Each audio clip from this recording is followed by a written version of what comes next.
প্রকাশের বস্তু নয়।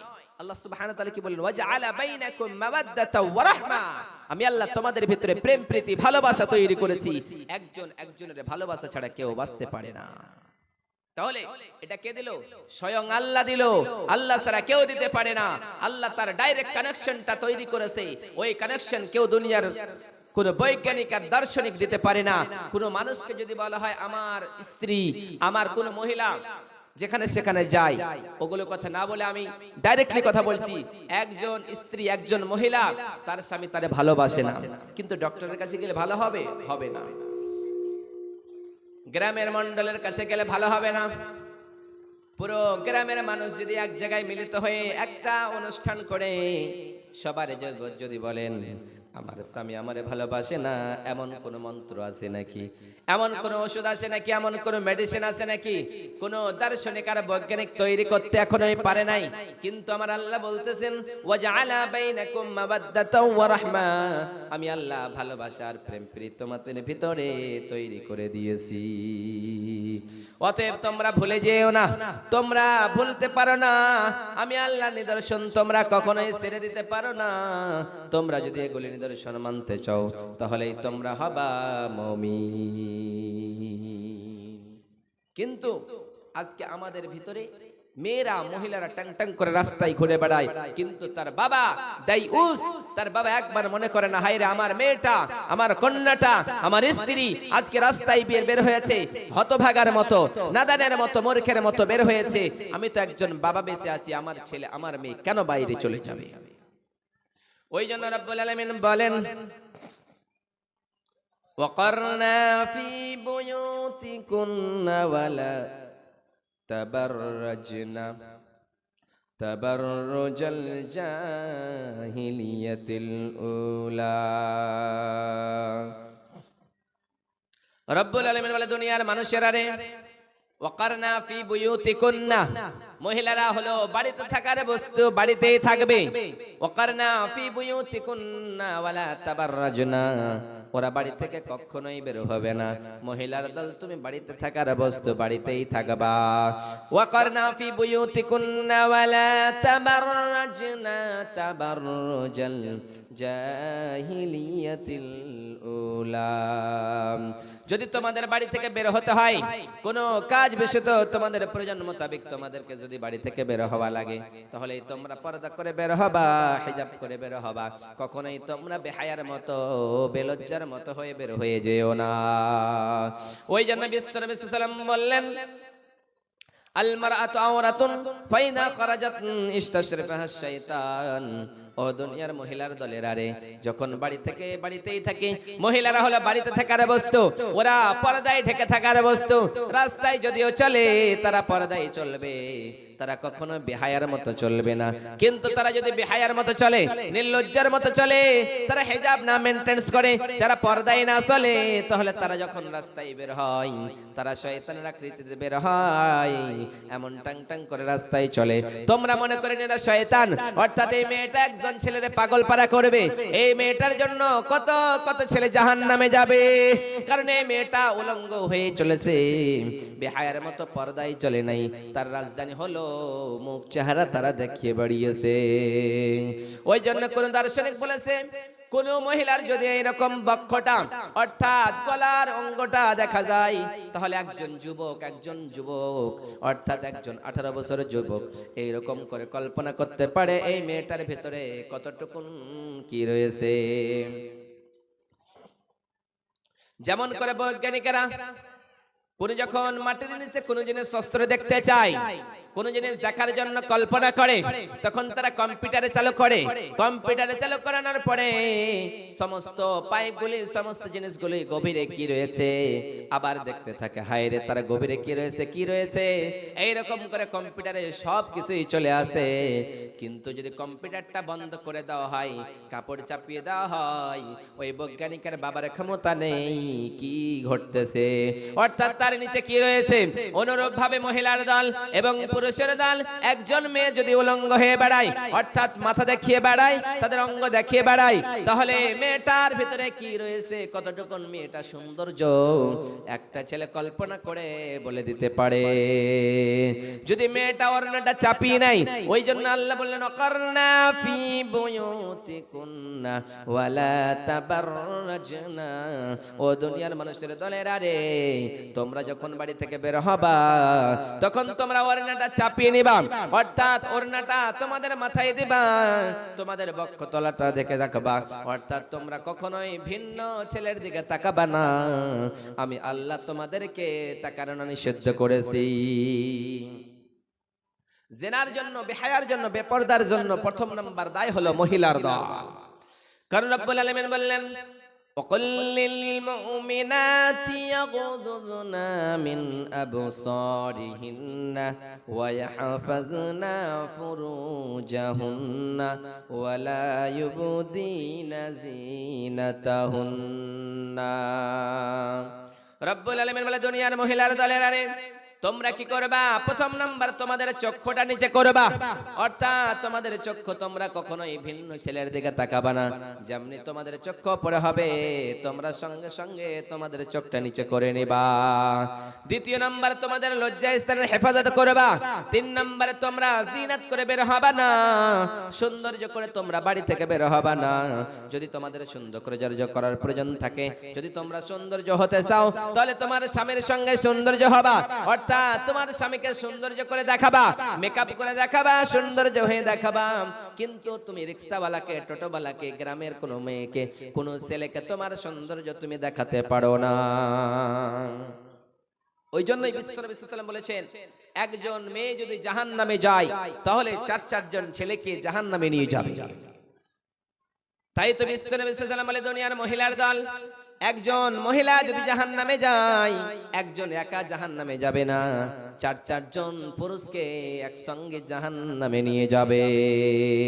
প্রথম নম্বরে তার বাবা যাবে জাহান্নামে, কারণ বাবা থাকতে তার মেয়েটা উলঙ্গ চলেছে, বেহায়ার মতো চলেছে, বেপরদায় চলেছে, পর্দা করে নাই, হিজাব করে নাই, এরকম রাস্তায় কলেজে, স্কুল কলেজ গিয়েছে, কিন্তু তারা কখনোই পর্দায় চলে নাই। ওই জন্যই বললেন প্রথম নম্বরে তার বাবা যাবে জাহান্নামে। আর বাবা যদি মারা যায় তাহলে তার ভাই তার গার্জিয়ান হয়ে গেল, তার ভাইয়ের বিনা অর্ডারে বিনা হুকুমে সেই বাচ্চাটা, সেই মেয়েটা কখনোই রাস্তাঘাটে চলতে পারে নাই, অর্থাৎ বেহায়ার মতো যদি চলে, বেপরদাই চলে, তাহলে তার কারণে তার ভাইকে জাহান্নামে দেওয়া লাগবে। তিন নম্বরে হলো তার স্বামী, অর্থাৎ বাবার ভাই কেটে গেল, তারপরে বিয়ে দিয়ে দিল। বিয়ে যখন দিয়ে দিল, একজন মেয়ের, একজন মহিলার যখন বিয়ে হয়ে গেল, ওই বিয়ে হয়ে যাওয়ার পরে ওই মেয়েটার গার্জিয়ান হয়ে গেল তার স্বামী। স্বামী থাকা সত্ত্বেও, তার স্বামী থাকা সত্ত্বেও তার স্ত্রী যদি বেহায়ার মতো চলে, বেপরদায় চলে, তার কারণে সেই মহিলাটাকে জাহান্নামে যাবে, কিন্তু তার স্বামীকে লইয়া জাহান্নামে যাবে।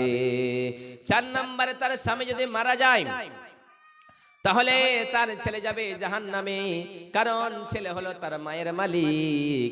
ও মা, তুমি কখনোই তোমার ছেলে ছাড়া, তোমার যদি স্বামী মারা যায় তাহলে তোমার ছেলের অনুমতি ছাড়া তুমি কখনোই অর্থাৎ যেতে পারো না, বাড়ি থেকে বের হতে পারো না, কারণ তোমার মালিক হলো তোমার স্বামী, তারপরে তোমার ছেলে, অর্থাৎ ছেলের বিনা পারমিশনে তুমি বাড়ি থেকে বের হতে পারো না।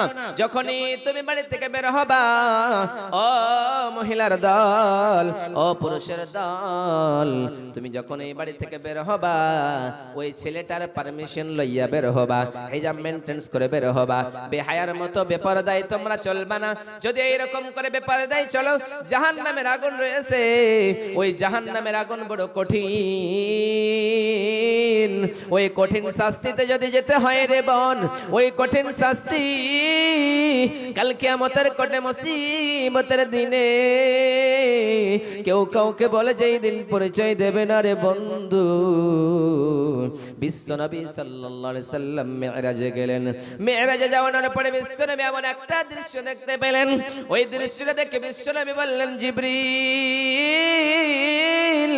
ও জিবরিল আমিন, বলো বলো রে জিবরিল আমিন, এই মেয়েটার 4 হাত পাকে কেন বেঁধে দেওয়া হয়েছে?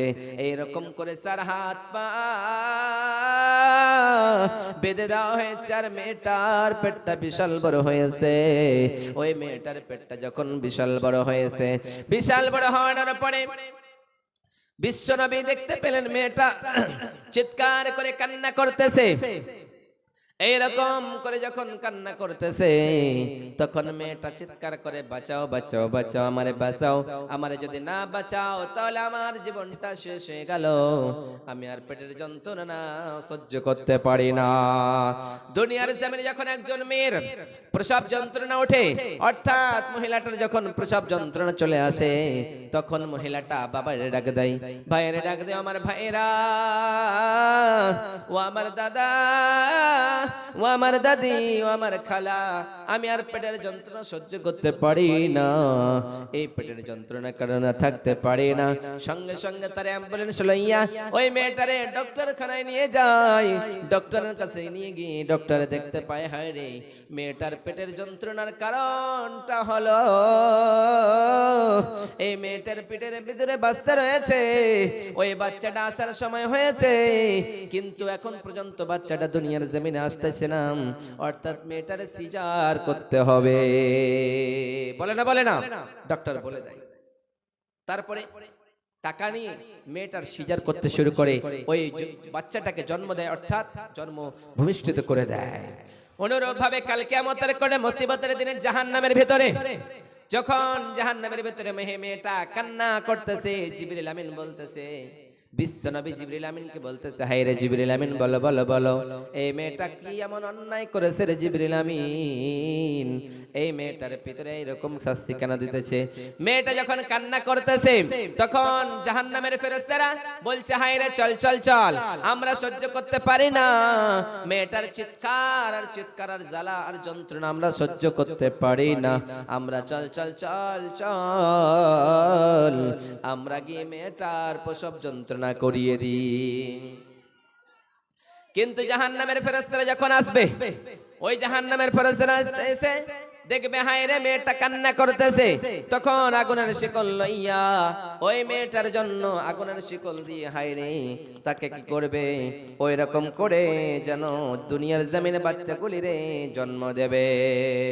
অর্থাৎ একটা বাচ্চা জন্ম দেওয়াতে, অর্থাৎ প্রসব যন্ত্রণা করাতে, একটা বাচ্চা প্রসব করাতে 70 বছর সময় লাগবে। একটা বাচ্চা প্রসব করাতে 70 বছর সময় লাগবে। কাল কিয়ামতের কোণে জাহান্নামের ভিতরে কেন 70 বছর সময় লাগলে আপনি একবার শুনলে আপনার মাথার চুল শিউরে উঠবে। কারণ দুনিয়ার জমিনে মেয়েটা কেমন অন্যায় করেছিল, কেমন পাপ করেছিল, যে তার কারণে পেটটা উহুদ পাহাড়ের মতো বিশাল বড় হয়েছে, এবং তার পা হাতগুলিকে বেঁধে রাখা হয়েছে, চুলগুলিকে টেঙ্গে রাখা হয়েছে। এইরকম বিশাল কঠিন কিয়ামতের দিনে কেউ তার সহযোগিতা হয়ে দাঁড়াবে না, কেউ তার পাশে আসতেছে না, মেয়েটা খালি বাঁচাও বাঁচাও এরকম করে চিৎকার করতেছে।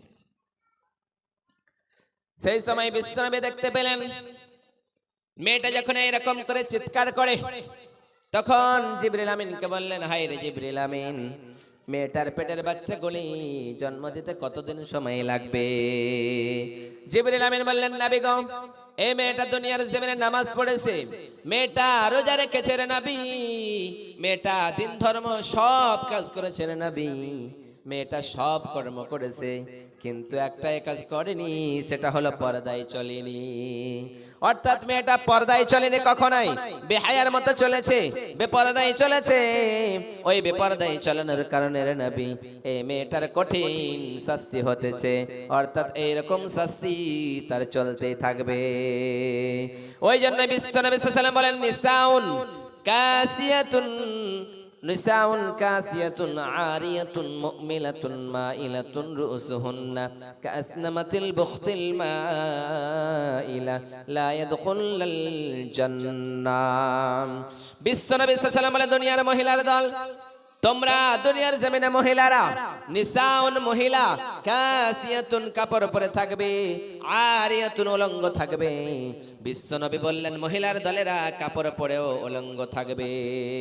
সাহাবীরা বললেন নবী গো বুঝতে পারলাম না, কাপড় পরে তো উলঙ্গ থাকে না রে নবী, কাপড় পরলে তো তাদের সমস্ত অঙ্গগুলি ঢেকে থাকে রে নবী। বিশ্বনবী বললেন এমন পাতলা কাপড় পরবে, এমন পাতলা কাপড় পরানোর কারণে তাদেরকে উলঙ্গ দেখাবে। অর্থাৎ এমন পাতলা কাপড় পরবে, জালের মতো কাপড় পরবে। আজকে আমাদের সমাজে আছে না নেই? ওই কাপড় পরে যদি কেউ রাস্তায় বের হয়, বিশ্বনবী বললেন নিসাউন কাসিয়াতুন আরিয়াতুন, হায় রে এমন কাপড় পরবে, ওই কাপড়টা পরলে তাদেরকে উলঙ্গ দেখাবে। শুধু তাই নাই, শুধু তাই নাই, মুমিলাতুন মাইলাতুন, ওই মেয়েরা সুন্দর করে ড্রেস করবে, সুন্দর করে সাজগোজ করবে। সুন্দর করে সাজগোজ করানোর পরে এইরকম করে ছেলেদেরকে আকর্ষণ করবে, ছেলেদেরকে নিজের দিকে ডাকবে, ছেলেদেরকে নিজের দিকে জেনার দিকে ডাকবে, নিজের দিকে পাগল করার জন্য ডাকবে। সুন্দর করে মেকআপ করবে, রাস্তায় বের হবে, রাস্তায় দাঁড়িয়ে থাকবে, তারা একজন ছেলেকে আকর্ষণ করবে এবং তারাও একজন পুরুষের দিকে আকর্ষণ হয়ে যাবে। তারপরে বিশ্বনবী বললেন রুসুহুন্না কাসনামাতিল বুখতিল মাইলাম, তারা এমন করে, এমন যুগ একটা আসবে, তারা এমন করে চুল ছাড়বে বুখত উটের মতো করে। সাহাবায়ে কেরামেরা বললেন নবী গো কেমনে? বুখতি উট তো মদিনার জমিনে এমন করে হয়, একটা উট রয়েছে, ওই উটের চোয়ারটা এমন এইরকম বড় হয়ে থাকবে, ওই চোয়ারটা এদিকে ওইদিকে যখন উটটা চলতে থাকে রাস্তায় তখন হিলতে থাকে। ওই রকম বিশ্বনবী উদাহরণ দিয়ে বললেন ওই মেয়ের চুলগুলি এইরকম স্টাইল করে চলবে, এইরকম কাজ করলে কি তারা জান্নাতে যাবে? বিশ্বনবী বললেন তারা কখনোই জান্নাতে যাবে না। রুসুহুন্না কাসনামাতিল বুখতিল মাইলা লা ইয়াদখুলুল জান্নাহ, ওরা তো জান্নাতে যাবে না, জান্নাতের শুকরান পর্যন্ত তারা কখনোই পাবে না।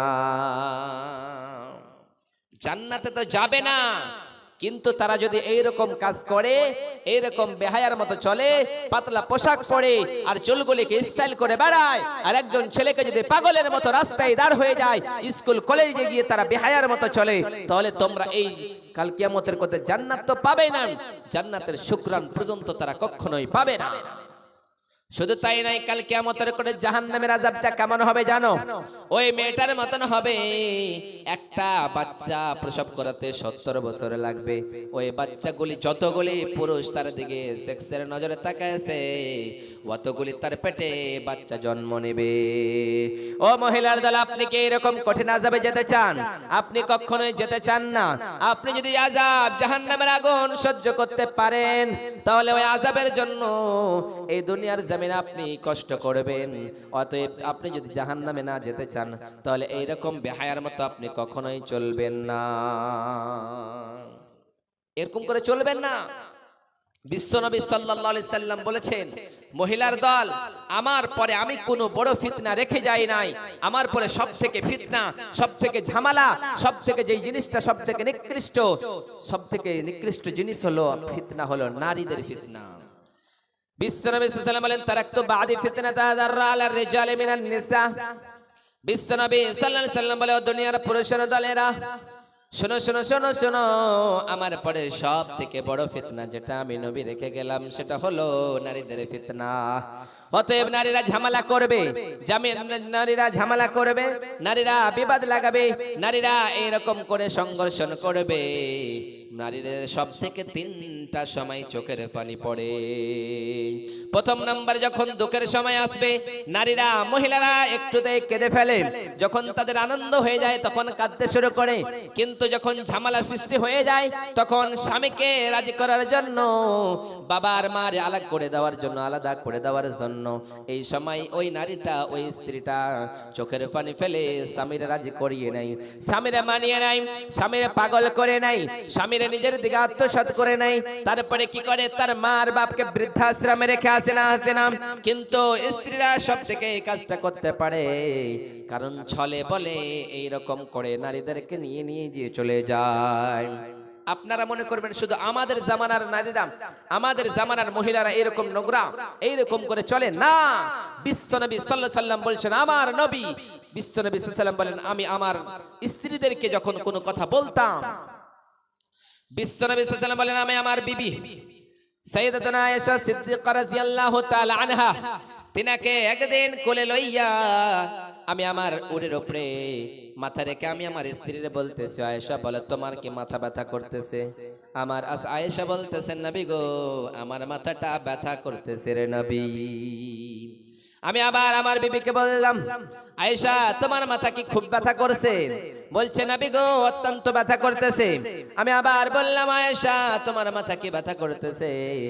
আয়েশা বললেন, নবী গো অত্যন্ত ব্যথা করতেছে গো নবী। এইরকম করে বিশ্ব নবী যখন একদম একটু হাসলেন, মুচকি হাসি দিয়ে বললেন, আয়েশা তোমার কি মাথা ব্যথা করতেছে? সঙ্গে সঙ্গে আয়েশা বলতেছেন, নবী গো আপনি কি আমার মন